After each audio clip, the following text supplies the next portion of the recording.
Hello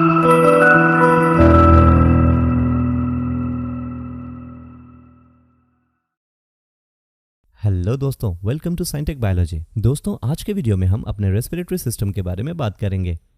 इस video में हम सबसे पहले ये जानेंगे कि रेस्पिरेशन क्या होता है और हमारा रेस्पिरेटरी सिस्टम किस तरीके से काम करता है। इसके बाद हम रेस्पिरेशन में इन्वॉल्व्ड ऑर्गन्स के बारे में बात करेंगे और लास्ट में ये देखेंगे कि हमारा ब्रेन ब्रीदिंग और रेस्पिरेशन को कैसे रेगुलेट करता है।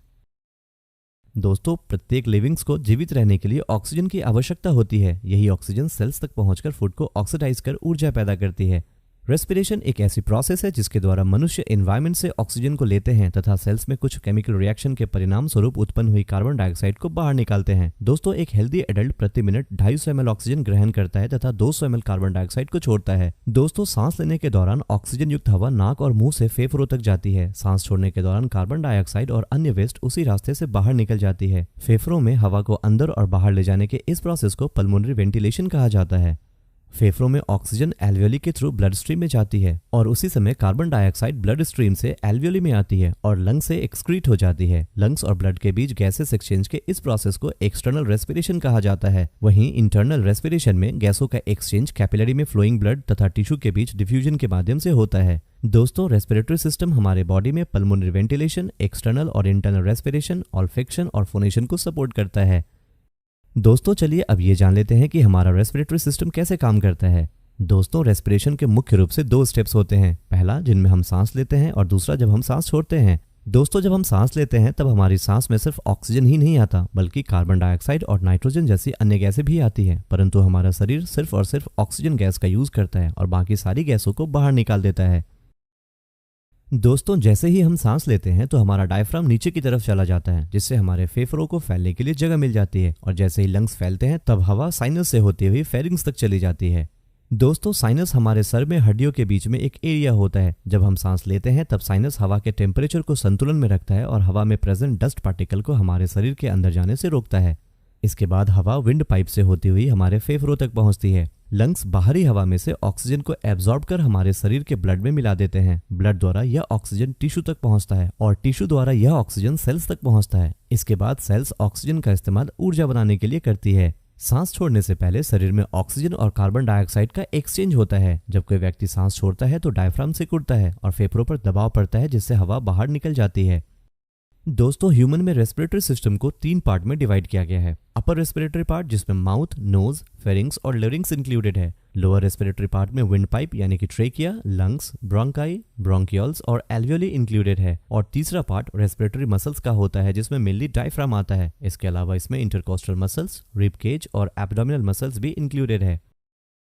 दोस्तों, आइए अब रेस्पिरेटरी सिस्टम के डिफरेंट ऑर्गन को डिटेल में जानते हैं। दोस्तों, नोज पहला रेस्पिरेटरी ऑर्गन है जो बाहर दिखने वाले एक पेयर नसल पैसेज से शुरू होता है। यह एक बड़ी कैविटी के रूप में होती है जो एक पतली हड्डी व मेम्ब्रेन के द्वारा 2 भागों में डिवाइडेड होती है। नसल पैसेज में पाए जाने वाले फाइन हेयर्स, मेम्ब्रेन्स में होने वाला ब्लड फ्लो, सीलिया और म्यूकस आपसी सहयोग से इंस्पायर्ड एयर में प्रेजेंट डस्ट और पोलेंस को दूर कर उसे प्यूरिफाई करते हैं। इस प्यूरिफिकेशन के बाद ही इंस्पायर्ड एयर फेफड़ों में प्रवेश करती है।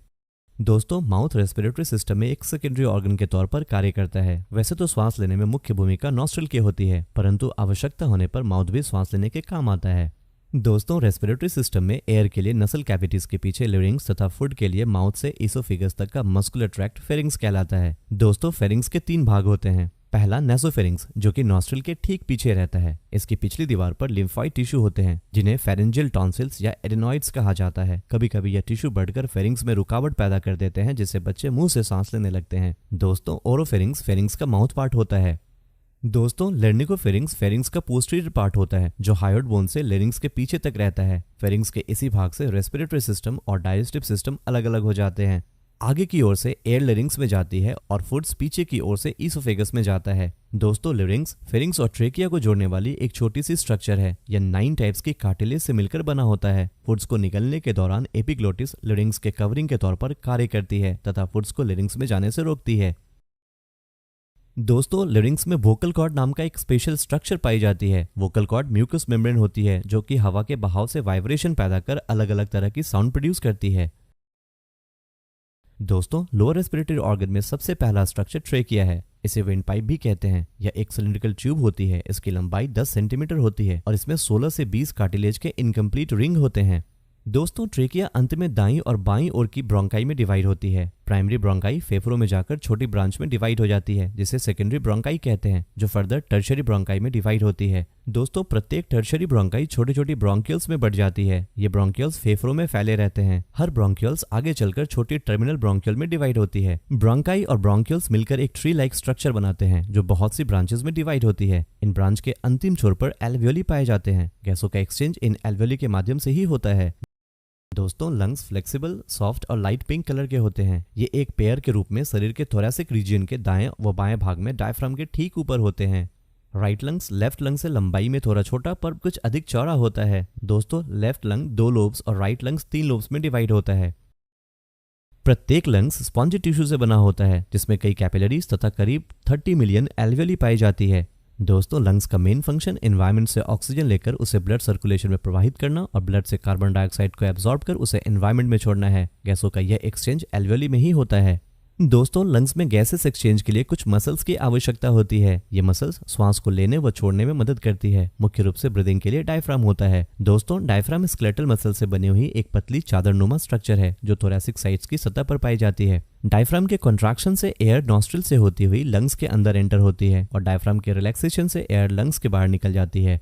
इसके अतिरिक्त रिब्स में इंटरकॉस्टल मसल्स पाई जाती है जो डायफ्राम के कॉन्ट्रैक्शन और रिलैक्सेशन में मदद करती है। दोस्तों आइए अब ये जानते हैं कि हमारा ब्रेन किस प्रकार ब्रीदिंग को कंट्रोल करता है। दोस्तों रेस्पिरेशन एक इनवॉलंटरी फंक्शन है। पोन्स और मेडुला ओब्लोंगाटा द्वारा निकला नर्व इंपल्स रेस्पिरेशन रेट को कंट्रोल करता है। दोस्तों एक एडल्ट में नॉर्मल ब्रीदिंग रेट 12 से 15 ब्रीथ पर मिनट होता है। मेटाबॉलिक नीड्स के अकॉर्डिंग हमारा बॉडी ब्रीदिंग रेट को एडजस्ट करता है। जब हमारा शरीर अधिक ऑक्सीजन का यूज करता है या हमारे ब्लड में बहुत अधिक कार्बन डाइऑक्साइड रहता है तो हमारे ब्लड में प्रेजेंट कीमो रिसेप्टर ब्रेन को सिग्नल भेजता है और हमारा ब्रीदिंग रेट बढ़ जाता है ताकि ज्यादा से ज्यादा गैस का एक्सचेंज हो सके। इसके अलावा छींकने और खांसने जैसे हरकतें भी थोड़ी समय के लिए सांस लेने के पैटर्न को बदल सकती है। दोस्तों उम्मीद करता हूं कि आपको यह वीडियो पसंद आया होगा। इस वीडियो से रिलेटेड अगर आपकी कोई क्वेश्चन हो तो आप कमेंट सेक्शन में पूछ सकते हैं। दोस्तों इस वीडियो को शेयर करना ना भूलें और ऐसे ही इन्फॉर्मेटिव वीडियो के लिए हमारे चैनल को जरूर सब्सक्राइब करें और वीडियो के अपडेट के लिए बेल आइकन को जरूर प्रेस कर दें।